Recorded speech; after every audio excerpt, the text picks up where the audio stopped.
Jersey. That was our base. And then we got on planes and we flew into Sacramento, Campbell, and there's where we got into California. And then I came home here and then went to Fort Lewis again, Washington, and they discharged me. That was in '46. So that was my whole experience. And then, well, I had, I don't know, maybe this is it, just my experience. I found out that, well, everybody, when someone shoots at you, you're nervous, you're scared. Well, anytime you hear a gun go off, you know, you duck and you know, well, I was in the same boat. Well, I found out that if you're going to get it, you're going to get it. If you're not going to get it, you're not going to get it. Well, we had this one fellow, Sergeant Stakina, I'll never forget him. He was a crack soldier. He knew the regulations, he knew everything, and he was an army man. He was for 20 years. And he was maybe, I don't know, 5 or 10 years down the road to get his retirement. And I looked up to him because anytime you wanted something answered, ask Stakina. That was more or less all of us did that. And Stakina, one day, they were shooting so much in Lansdale there when we were in the beach head. You know, they were shooting at airplanes and everything. And it was always day and night. 90 millimeters were going off and everything like that. And it got to him.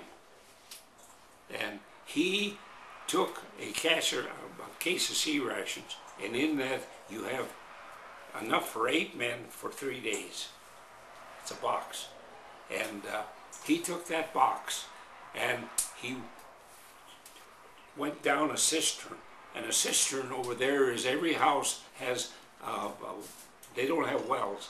They've got this contained concrete bulk, and then they fill it full of water. And that's they use that water, and when it's empty, they refill it. But that's what they call a cistern. He went down in an empty one, and we couldn't get him out.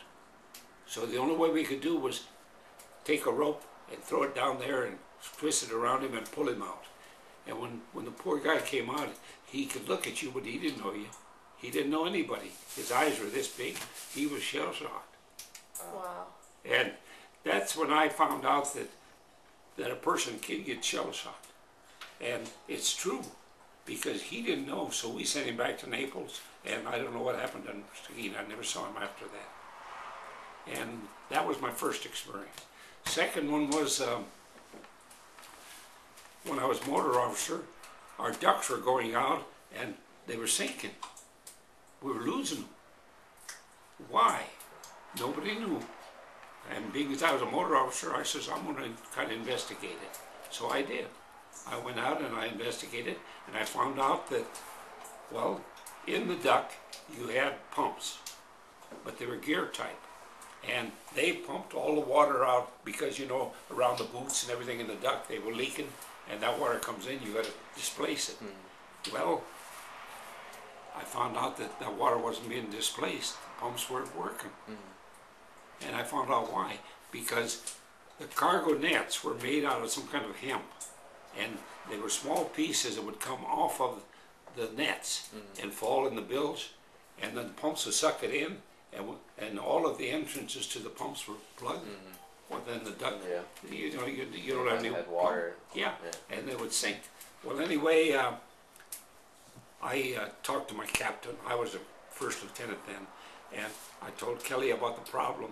And Kelly says, well, he says, I can't give you any men to do anything. And I wanted to set up an inspection so that when the ducks would come in, inspect them. Well, he didn't have anybody, so I did it on my own. And men used to drive the duck 12 hours, and then they'd come in, take a shower, have a bite to eat, go to bed, get up, and go another 12 hours. That was around the clock, because the ducks ran 24 hours a day.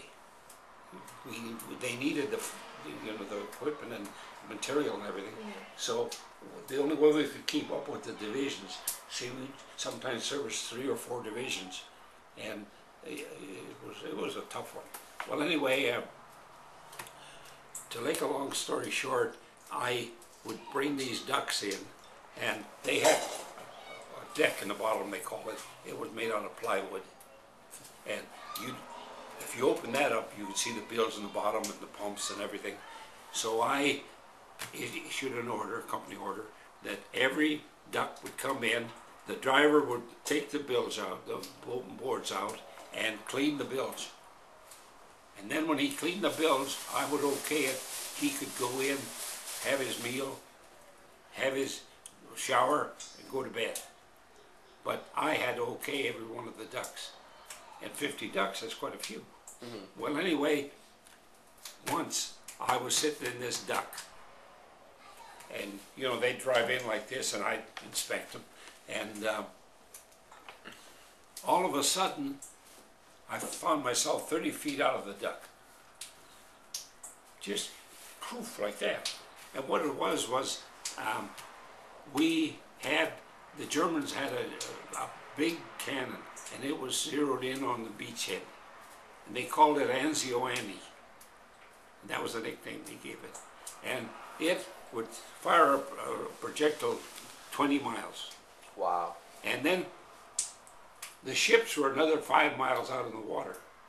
So what they done was they made a booster charge on that projectile so that it could boost it out that other, because they were after the merchant ships.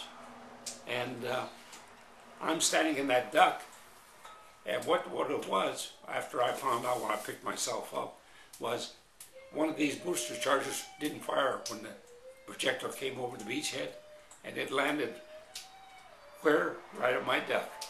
Wow. It missed me by 6 feet. Wow. And you know, the concussion and everything, that's what threw me. So I figured, hell, if it was my time, I'd have got it then. You know, because that's no thing to play with. Yeah. Because it ruined that duck. It hit right underneath me, and it just completely disintegrated the duck. Wow. But so that was my second experience. And my third one, it was my Jeep driver, Hartman. I'll never forget Hartman. He was from Texas. And Hartman, he was kind of leery of shooting and everything, you know. And being as I was more or less a junior officer, my job was to take all the reports up to 5th Army headquarters, and they were in this place called Latuna, and it's just a little bit outside of Anzio. There are two seaports there, and they're tourist attractions now. They're like the Riviera of Italy. Well, anyway, I had to go up to Latuna and present these reports and everything, and then that was my job every day. Regardless of what you're doing, you got to go up there. So, and they had a ruling then. It was well, I guess it made sense. An officer couldn't drive a Jeep. He had to have a Jeep driver. So Hartman was my Jeep driver. Well, we got out of Anzio, and we got into Latuna, and you turn there to the right, I'll never forget that, and you go up to what they call the King's Palace, because the 5th Army was in this place, and the King of Italy made a summer home there. So they called it the King's Palace.